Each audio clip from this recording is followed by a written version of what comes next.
This building that I'm standing on right now, it's the Liberty Building, was built in 1905. It was a place where people came together, and it's about this community. It's about this kind of civic gesture. It's about this experience. It's about celebrating this place of Milan, not only in terms of its architecture, but its history. It was for the public, and that was very much part of the DNA of this project to begin with. I've been involved in a lot of construction for the U.S. government over my career in lots of different places. The thing about this compound that makes it unique is the existence of this current building on the site. One of the things that we notice when we travel around this region is they have all these beautiful old buildings that are actually used every day by the city government, by the regional government, by the universities. Usually we get a green field, we build a new modern office building, and that's it. Here we get a chance to renovate this beautiful old building. So we get to have a historical building, which everyone's going to see as the Consulate. And so we're going to renovate and turn into space that the public will get to use along with us. In the early 1900s, it was developed as a shooting gallery, and essentially it was a state-of-the-art facility at that point in time for practicing your marksmanship. You could have a coffee or a meeting, whatever, in the Liberty Building, and then you'd proceed through the parade ground, and then you'd shoot at the bullet blocker, which is a large masonry wall which spanned the site with little apertures, and that was sort of your first line of targets. And then beyond that, the berms and swales would present opportunities for further lines of targets. It was an important site within the city until the 1970s when it shut down. It started to decay. The city was so concerned that in 1985 they listed it as a protected property. And then when the US government purchased it, as part of the purchase and sale, the city asked that we would restore this building along with the shooting canopy and part of the bullet blocker. So the question was, could we use these historic elements and meld them into a project for a new consulate compound that would reflect U.S. consulate values and our democratic ideals, yet convey the spirit and lend a dignity to the remains of the compound. And so that became the challenge for the project. It wasn't clear to all involved how that would be done. It was a shooting club, there were bullets, so there was contamination of the soil. There was the question of how we would reuse the remaining elements on the site. From the beginning, the U.S. government forged a really close relationship with the Commission of Fine Arts and the City Office of Architecture and Development here in Milan. We invited these officials to come to New York to work with us in a workshop. Working towards this goal has created this friendship that remains today, long after we received the building permits.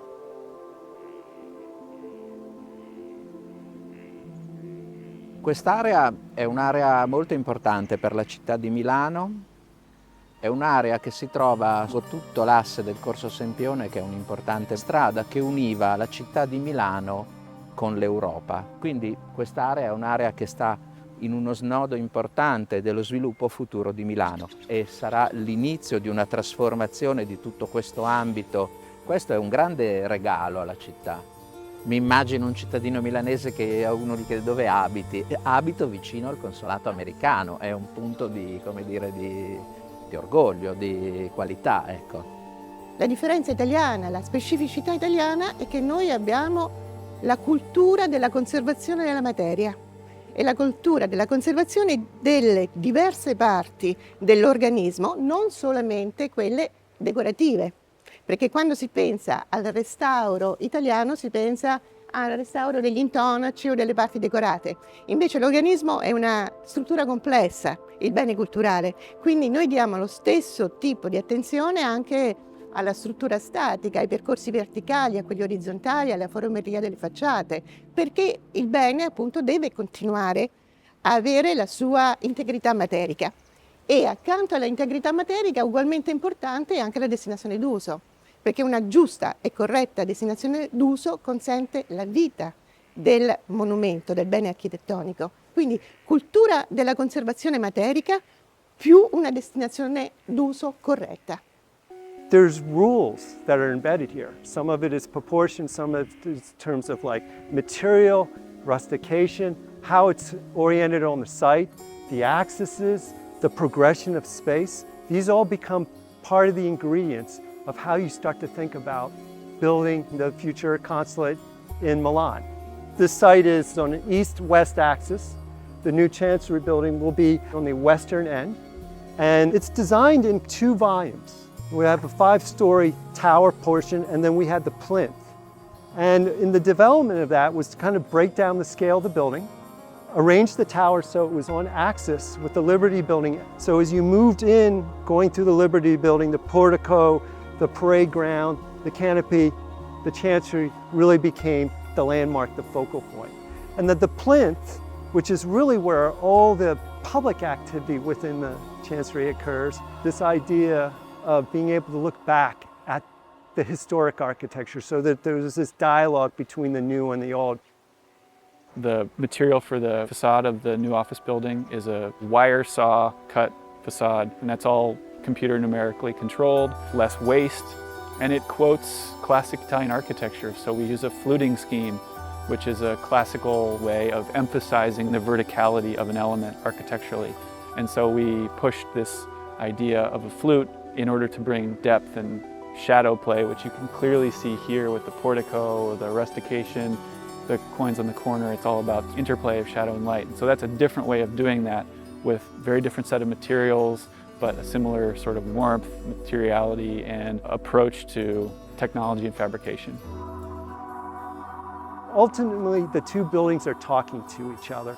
And really where it comes together is in the reflecting pool. It reflects the relationship of the old and the new, the Liberty building and the Chancery building. And you begin to see the color, the materiality, the proportion all play out within this moment, which brings everyone together in terms of how special this place is.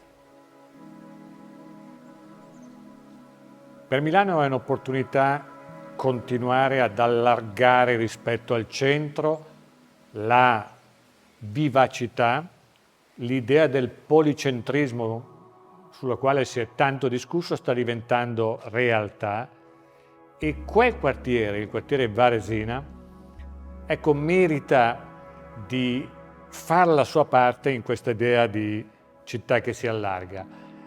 Suppongo che questo grande investimento, questa grande area aperta in parte ai cittadini, perché questa è un'altra grande innovazione, potrà costituire un traino alla crescita di quel quartiere. Quindi ecco, il baricentro di quel quartiere può diventare oggettivamente il consolato degli Stati Uniti d'America. Cultural heritage for a nation, for a population, relates to the concept of identity. Why a certain people, a certain population feels that they are part of a group belonging to a certain territory, and the history, whether it is 50 years, 100 years or 2000 years, it's their history, it's part of why they are who they are. And this is why it is important to preserve what remains of our past and keep going on with the heritage we have, bringing it on to future generations. Buildings tell a story, sites tell a story, just like artwork tells a story. Art and architecture are great forms of cultural diplomacy, and when you're able to preserve a building that's part of a country's culture and then integrate it into your culture, it starts to tell 2 stories.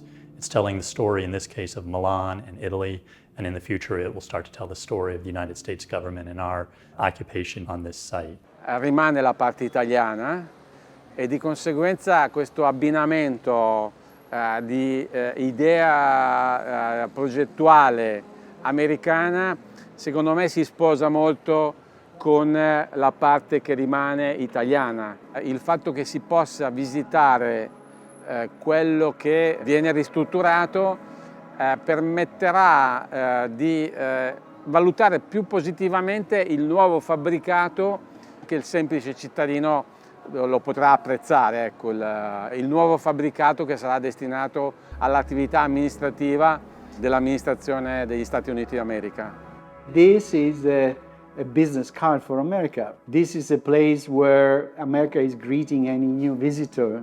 So obviously this wants to be a very graceful space, very accessible, and has a strong cultural heritage, an influence, and it would leave a sign. It will certainly show what contemporary American architecture is, but it's really very well married with local style and local materials, craftsmanship, also on the landscape. We studied a lot of beautiful courtyards in Milan, the relationship with the street, relationship with the private section and areas, and it will be very interesting.